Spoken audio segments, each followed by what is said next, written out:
Welcome to Seize the Mains by Malhotra's IS Academy. I am Surbhi Sardana and this is Season 3 of our Daily Answer Writing Initiative. Before talking about this initiative, there is something very important and very special that our academy has started for you people. See, we could understand that covering current affairs, covering all the magazines like Yojana, Kurukshetra, Down to Earth and covering at least 3 to 5 newspapers on a daily basis is a very hard task. ये सब sources cover करना और अपनी preparation को streamline करना, time पर targets ख़त्म करना बहुत मुश्किल हो सकता है. So to solve that issue of yours, our academy, our institute has come up with Ignited Current Affairs 2.0. The first version of Ignited Current Affairs was running in the previous months, but this one is a special initiative because here we'll not be covering just the newspapers but also the magazines. So all the latest issues, whether it's of Down to Earth, Yojana, Hindu Business Line or any other magazines which we feel, which our specialists feel are important for your exam, will be covered. Not only this, all the newspapers, all the important newspapers, including PIB, all the ministerial news that is updated on PIB on a daily basis, that will be covered by Mr. Rahul Singla sir, who would be taking Ignited Current Affairs 2.0. And today, from 1st December, the fresh batch has begun. You can apply, you can take that batch both in online and in offline mode. If you are a previous student of our institute, online, offline, GS batch or NCRT batch, then the special charges for you would be 499 rupees. And if you are if you haven't joined our institute for any of the batches, then the monthly charges for you for this Ignited Current Affairs 2.0 would be rupees 999 or 999. Now, the more important and more special part about Ignited Current Affairs is that on a daily basis, you will get one question for mains to practice. You can send your answers to those questions in the next 2 days and our team will evaluate those answers and respond back with their feedback. Also, on a daily basis, you will get current affairs based questions for prelims. So some questions that you could be directly seeing in your UPSC prelims next year would be covered here. All the important topics would be covered here. And this Ignited Current Affairs 2.0 is unlike any other initiative that has been run by our institute before or previously. This is highly specialized, very advanced. Everything would be covered, everything would be taught in one-to-one sessions taken by our specialist and prepared by our team on a daily basis. So do not delay, join the Ignited Current Affairs 2.0 today. Contact us through the email ID mentioned here, through the phone numbers mentioned in the description below or under this video. And I hope that we see a lot of you and we are able to help a lot of you through this initiative. Now, coming back to Seize the Mains, again I would say that Seize the Mains runs in coordination with our website rajisacademy.com. On our website here in orange you would see mains answer writing section. In the mains answer writing section, you can see all the questions that we have discussed till date. Today we are on question number 129.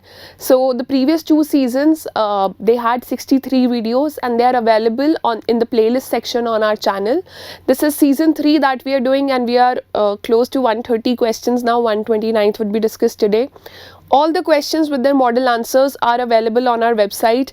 Even if you feel that you have delayed watching the videos or joining this initiative, I recommend that you go to the website, read the model answers and cover the topic side by side. Our model answers include the entire information regarding a particular topic, and also just read the answers which other students have written to these questions in the comment section. Also, try to write your own answer after watching this video. It is the most important part of your preparation to retain better for prelims, to be able to present your answers in a way that the examiner does give you the highest marks for everything that you write there. So without any further ado, let's begin today's topic. It's the I2U2 grouping, which is popularly known as West Asia Quad. So let's see what is the question for today. The question is, what is the I2U2 grouping? What are its features? Discuss the opportunity areas for West Quad? Answer in 250 words. So see, there are three parts to this question. There is a grammatical error here. The word should be opportunity here as compared to opportunities. See, three parts are there to this question. First of all, regarding the content availability regarding I2U2 grouping, that is very less on the web. So we have used a lot of official sources to frame the answer. First of all, you should be knowing what is the I2U2 grouping. It appears to be a very fancy terminology. So yes, you will start by talking about the definition. You'll start by talking about the member countries here. That would frame your introduction. The second part, the second or third lines of our introductions are always about explaining what is being asked in the question. But that is your second part itself. So what are its features? We'll write 2 to 3 features regarding the I2U2 grouping. Why is it important? What differentiates it from the other groupings, other plurilateral or minilateral groupings that are there presently? Discuss the opportunity areas for West Quad. See here, what UPSC does is sometimes they use two terms to imply one organization only. So that is a trick that they use. So I2U2 grouping is also unofficially known as the West Quad by many nations, one of the member nations itself. So UPSC does use this trick to confuse you there. You might not be aware of all the names for this grouping, so make sure that whenever you're going through newspapers, you're aware of all the informal names also, because yes, the formal part of the question will not be around informal names, but it can have a sub part regarding informal names, and that might confuse you there. So basically the third part is asking you about the opportunities for West Quad or I2U2 grouping only, that what areas can it work upon, what areas can it work upon differently as compared to other groupings. So that is a very simple part that is covered in the answer. Let's first of all start by addressing the first two parts of this question. What is the I2U2 grouping? How do we define it? First of all, I see a lot of answers of students start writing that, for example, G7. If we are talking about G7, students start by writing about G7 has the following members. That is not something that should be your first line. Your first line should also indicate what is this grouping about, whether it is a strategic alliance, whether it is a military alliance, whether it is a trade alliance. So what kind of grouping that is, what kind of forum that is, that should also be indicated in your first line itself, and the second, third line should indicate the vision and objectives and the features of that grouping. Members should also be written in the introduction only, but never start by giving out the list of members. Talk about the features or talk about the broad perspective of that grouping. So let's see what is the I2U2 grouping. I2U2 grouping or the West Asian Quad. Here you have made it very clear to the examiner that you know that West Asian Quad or West Asia Quad is another name for I2U2 grouping itself. Is a diplomatic group. So see, mentioning diplomatic group is very important, that ministers, officers, political leaders would be involved here. It is a diplomatic group of 4 countries: India, Israel, UAE and United States. That's why it is known as I2U2, because this first letters of 2 countries are from I, and of the other 2 countries are U, are starting from U. Following the Abraham Accords, these were the accords or agreement signed between the Arabic countries and Israel. So Arab-Israeli Peace Treaty, it was founded in October 2021 to address marine security, infrastructure and transportation challenges. Its objective is to generate synergies that go beyond government level cooperation. Let's look at the introduction once again. Let's see that what is the significance of each of these lines. The first line gives you the list of members. It also tells you that it is a diplomatic grouping. The second line tells you that where did it originate. Where did it originate, since this has been recent and a very important event in history after the Abraham Accords. So that is something we will specify. If the grouping is very old or if the origin story is not interesting enough. For example, if you are writing about United Nations, the significance of United Nations would date back to 1945. So you will have to write that the origins of United Nations came out after the end of Second World War. So writing about origin is very important for certain groupings when the origin has a big significance. Then there are many sources which have given this separate line for Abraham Accords, but we do not have these many words, so we will not elaborate on Abraham Accords. We've just written in bracket Arab-Israeli peace treaty, so that it becomes clear to the examiner also that we know what Abraham Accords are. We've not just crammed and written it on the paper. Then it was founded in October 2021, because this is recent, so we are mentioning the month also, otherwise just cut October and say, like, if you're appearing for mains next year, then say that it was founded few years back or 2 years back to address marine security, infrastructure and transportation challenges. Starting from here up till challenges, this is the objective of this organization. This grouping is इस grouping का जो ये objective है यहाँ से ही clear हो रहा है, but we've used a separate line to talk about objective, which is very special, that to generate synergies that go beyond government level cooperation, that they will include the private sector also in the trade and investment part. So mentioning this would definitely get you more marks because it reflects better understanding of the grouping. Now coming to body paragraph 1 or features. So as you can see, there are 3 points here. You can term them as 1, 2, 3. Always when you are writing in the point format, use a numbering so that even if you go to the next page while writing your answer, the examiner knows that it is a continuation of the previous part. And make sure that if you are having various parts, for example introduction, body paragraph, then these parts are adequately titled, highlighted or separated by adequate spacing in your answer sheet, because presentation plays a big role that examiner will be able to understand better. So what are the features? To address common areas of mutual interest, that is one of the features of every organization, every grouping. So even if you don't know the features, that is okay. You can have like at least approximate features for this grouping and then get away with this. To address common areas of mutual interest, to strengthen the economic partnership in trade and investment in the respective regions of member countries and beyond.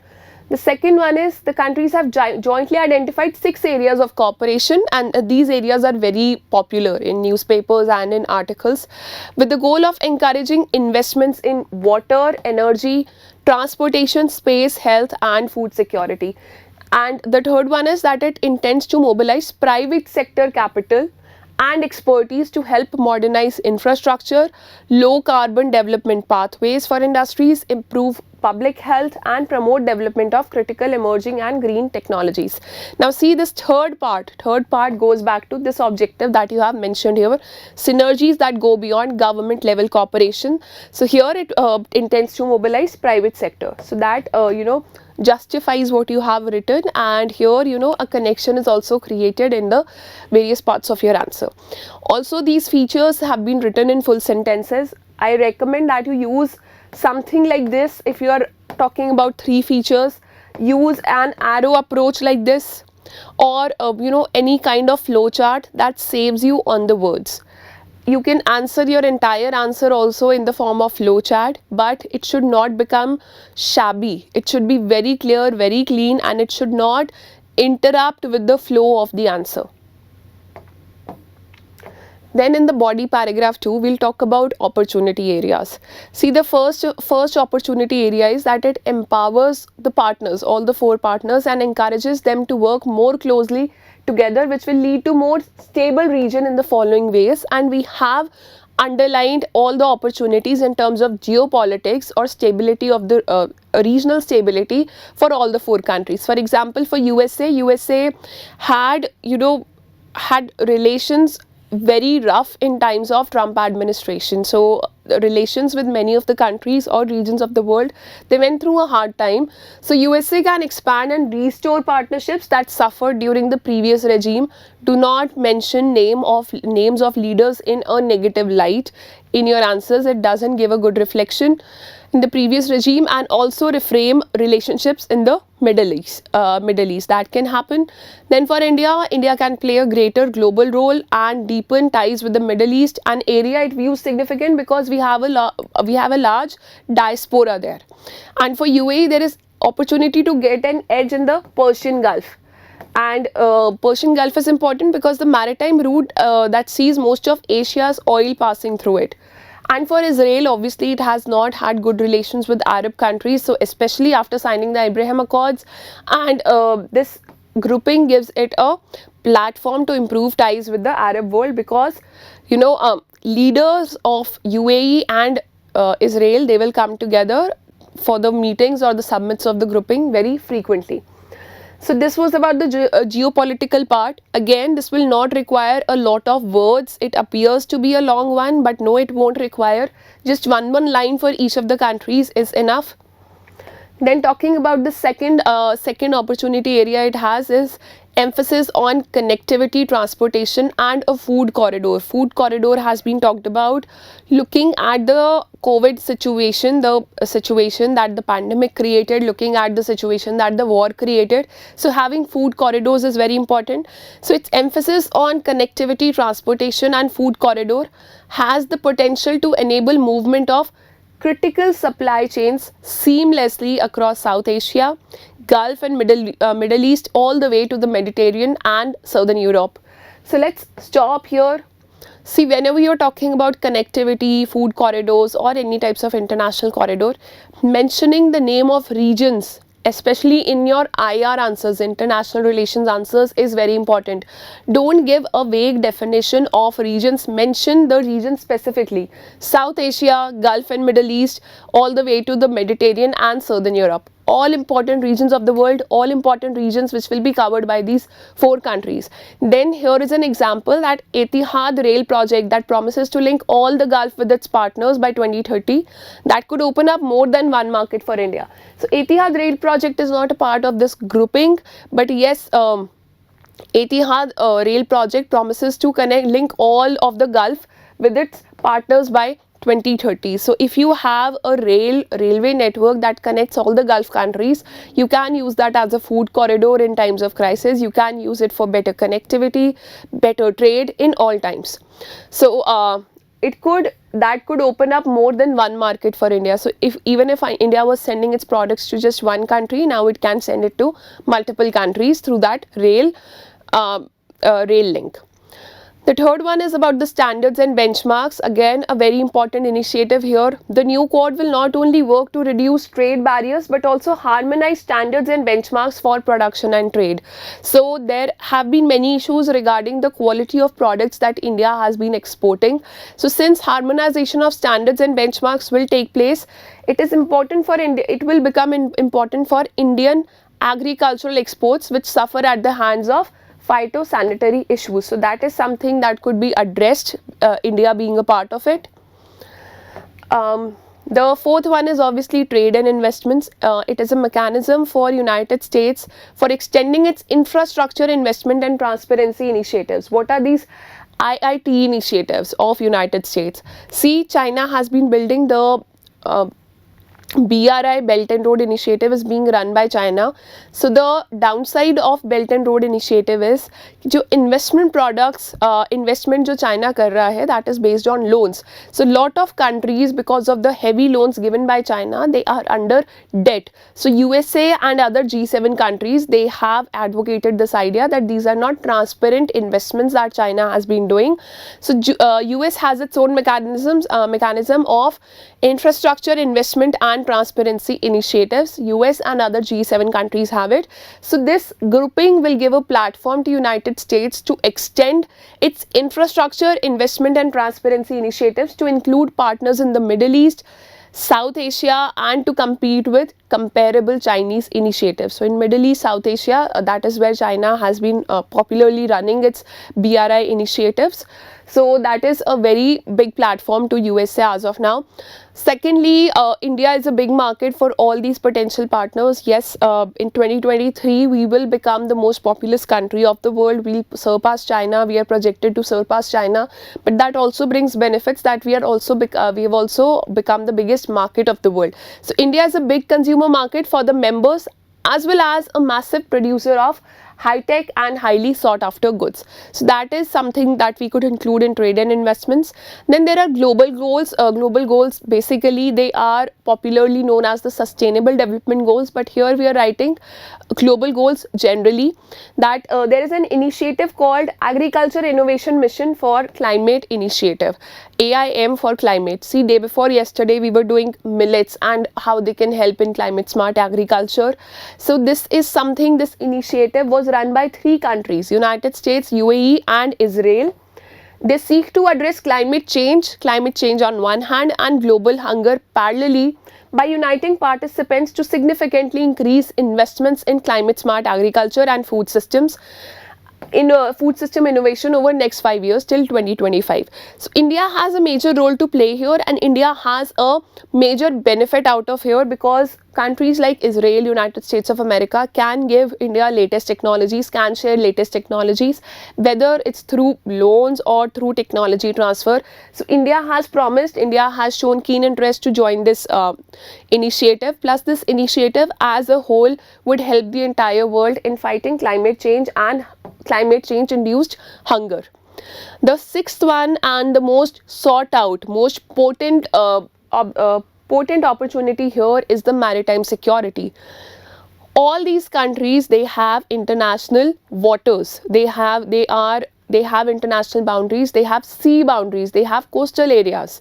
So maritime security becomes very important for them. By focusing on economic issues, I2U2 may be foregoing an opportunity to strengthen the word is wrong here.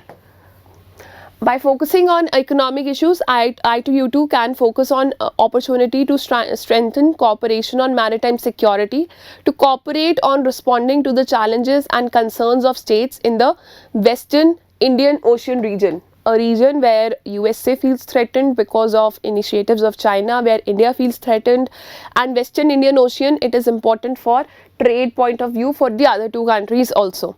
So maritime security is one of the areas that where a lot of potential opportunity lies. Then in the conclusion, see if the answer has been about praise and all the positive stuff. You can play a little intelligent in conclusion, and in 1 to 2 lines talk about the downside or the challenges associated also.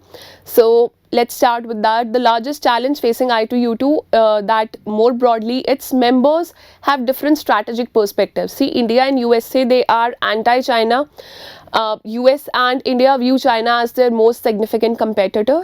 The UAE and Israel view it as an important partner, especially in terms of trade. So that is a challenge that has been highlighted, that if the strategic viewpoint is not the same, how can the grouping effectively coordinate? Then finally we'll write the last 2-3 lines about India, India specific, that the region brings together the world's biggest stakeholders. New plurilateral arrangements like I2U2 are bringing middle powers like India together to the new rules making table, where India particularly stands to benefit. See, rules making table, the biggest rules making table that we know of is the United Nations Security Council. We know of World Trade Organization, we know of IMF. Now, since India is becoming a part of major regional groupings, and these regional groupings like Quad or I2U2, they include countries like USA as well. So yes, the new rules that will come up, the future rules that will come up will be in favor of India, because groupings like these, they bring middle powers together to the new rule making table, where India particularly stands to benefit. Yes, so also UAE, now we are talking about 2 initiatives which are particularly benefiting India, which have been announced already, and here we'll end our answer by talking about how they are important for India. So also UAE announced to invest US $2 billion in India to develop food parks across the country. See, food and agriculture is very important for our country. So whenever there is talk about climate smart agriculture, agricultural innovation in agri-tech, or talking about food parks as here, that is very, very important for our country. So definitely include that in your answers. The grouping declared to support a hybrid renewable energy project in Gujarat consisting of 300 megawatts of wind and solar capacity, which is expected to be another step in India's quest for 500 gigawatt of non-fossil fuel capacity by 2030.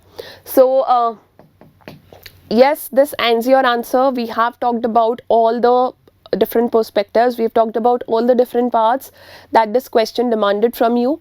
The entire answer with all the corrections that we've seen has been uploaded on our website, rajisacademy.com. Click on the link in the description to visit our website. Click on the mains answer writing section there and just check out what we've been doing through all these months in Seize the Mains Daily Answer Writing Initiative. I'm sure, our team is sure that this initiative will help you immensely in your mains answer writing practice and in your civil services journey. All the best. Stay tuned to our channel and I'll see you with another discussion tomorrow at 9 p.m. in Seize the Mains.